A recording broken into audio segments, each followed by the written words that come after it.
Hello and welcome to Songs for the Struggling Artist, the blogcast. This is episode 311. My name is Emily Rainbow Davis. Welcome. Thank you. Hello. It is the 4th of July here in the United States of America, so you may hear some fireworks in the background. I'm recording this a little bit later than usual. It's been a kind of a crazy day. The Dragoning Season 2 dropped today, so I've been, putting out the social medias and the headliner videos and the blah, blah, blah. And also there was the migraine and, many a thing. Anyway, here we are, fireworks notwithstanding. There may be some fireworks sound in the song as well, because also the song is a bit on the later side, obviously, after dark, because that's when fireworks happen, mostly. Pretty much always. You don't really hear them during the day. Anyway, happy 4th of July.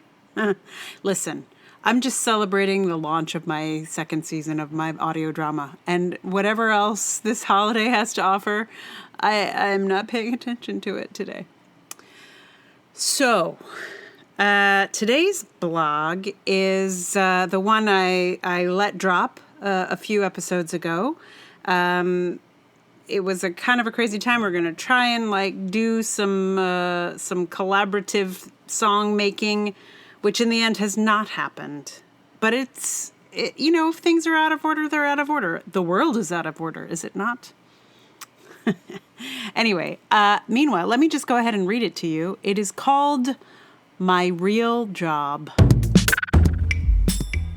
For years, I was haunted by a man with a briefcase who followed me everywhere I went. He wore a suit and a hat, and he was always popping his head around corners, wondering if I was ready to accept my real job. He was kind of creepy and very persistent, and of course, a figment of my imagination. Picture Mr. Slugworth in the Willy Wonka movie from 1971, sneaking around alleys. He hadn't always been personified. Before I put a face to him, he was just a concept. A fear that hung around, making me feel really bad about myself. Making me feel doomed, somehow. I think it wasn't long after I identified him that he finally gave up. I might have told him to get lost, or maybe he just ceased to have power over me. But he hasn't troubled me in a good long while now. I tell you about him now because I'd told a fellow artist about my real job at one point, and it seemed a useful and resonant concept for them, too. When you know who you're haunted by, you can deal with it a little more clearly. In choosing to make a life in the arts, it's rare that even the most committed artist knows for sure that they're making the right call. No one recommends going into the arts in this country, except Kurt Vonnegut, bless him, and it is not a choice that is likely to yield big rewards. It is nearly impossible to avoid questioning one's choices over and over again, especially when you're not receiving a lot of reinforcement from the world around you. My real job was waiting for me to give up. He was patiently following me everywhere I went, hoping I would fail enough to finally surrender and accept him. Before I was conscious of him, I was plagued by him. What's funny is I don't know what that real job was, and he surely didn't either. I think it was in an office somewhere, maybe. But the day I really looked at him, the day I examined this belief that giving up and surrendering to him was inevitable, I think that's the day he started to lose his power. I had some support for that process, as I recall. My therapist asked if I was ever going to take that real job, and I said no, with a great deal of force. Not a chance. He could follow me around the rest of my life, laugh at my struggles and all my artistic plans that failed to ignite, sniff at my losses, sneer at my finances. He could do his worst, and I would never, ever take his job. There was nothing he could do that would make me take his job. It was liberating to say so. I would love to tell you that getting that clear about all this was the magic spell that cleared the way for mountains of success and good fortune. It didn't. It didn't change any of the practical details of my life.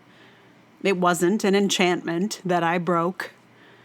The struggle was intense before, and it remained intense after. What vanquishing my real job did do, though, was give me a kind of peace about my choices. Even when things have gone badly, even when there's been little to hope for, when I'm up against the wall of how my life is going, I never even look over my shoulder anymore. If my real job is there, I don't see him or pay him any mind. I am never going to take that job. Not ever. I'm guessing he gave up and started following someone else. If it was you, I'm sorry. But take a good look at him and ask yourself if you're ever going to take his real job. If the answer's no, he might just leave you alone too.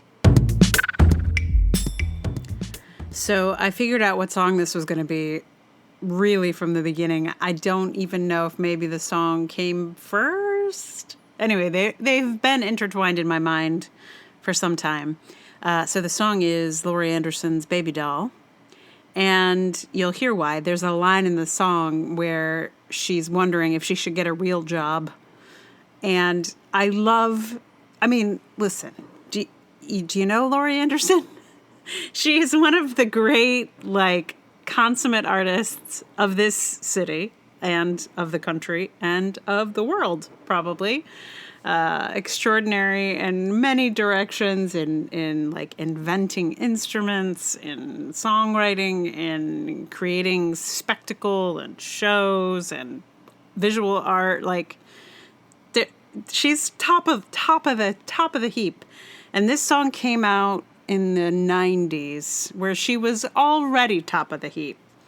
And I love the idea that even at the height of her success, she was still thinking, should I get a real job?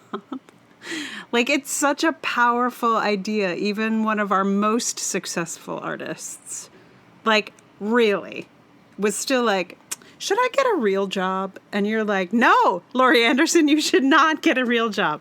Now, it is just a fictional song, and, it could be that she never had that thought. But I doubt it. I think it's just a really powerful concept. Anyway, so that's coming here in just a moment. Meanwhile, thank you so much for listening. If you like the podcast, please tell someone about it.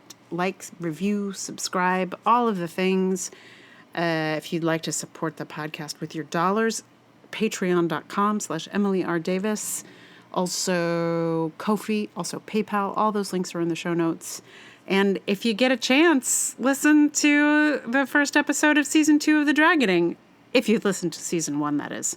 If you haven't, either, binge listen all of those and then listen to Season 2, or you could just listen to the previously on.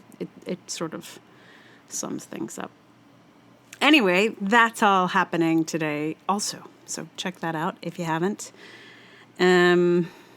So, yes, on ukulele, because, it's opposite worlds. Sometimes it works better to do something silly and simple for something that is usually much more complex. But it's just me here on the ukulele singing Baby Doll.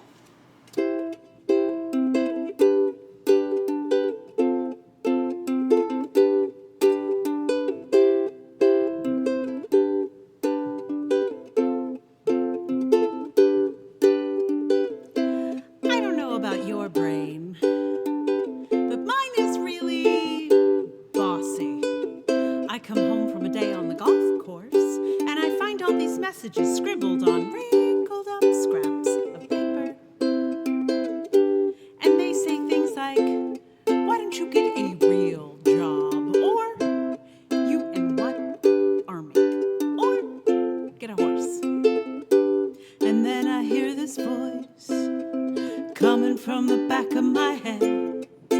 Oh, oh, yep, it's my brain again. And when my brain talks to me, he says, take me out to the ball game.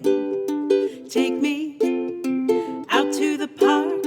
Take me to the movies. 'Cause I love to sit in the dark. Take me to Tahiti. 'Cause I love to be hot. Take me out on the town tonight. 'Cause I know the new hot spot. He says, baby doll. Ooh, ooh, ooh, baby doll. Ooh, ooh, he says, baby doll.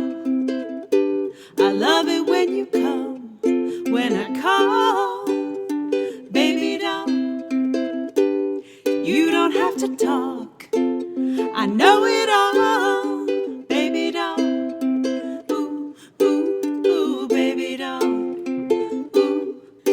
Well, I'm sitting around trying to write a letter. I'm racking my brains, trying to think of another word for horse. I ask my brain for some assistance, and he says, let's see, how about cow? That's close. He says, take me out to the ball game. Take me out to the park. Take me to the movies. 'Cause I love to sit in the dark. Take me to your leader. And I say, do you mean George? He says, I just want to meet him. And I say, come on, I don't even know George. And he says, baby doll. Ooh, ooh, ooh, baby doll. Ooh, ooh, he says, baby doll. I love it when you come, when I call, baby doll. You don't have to talk,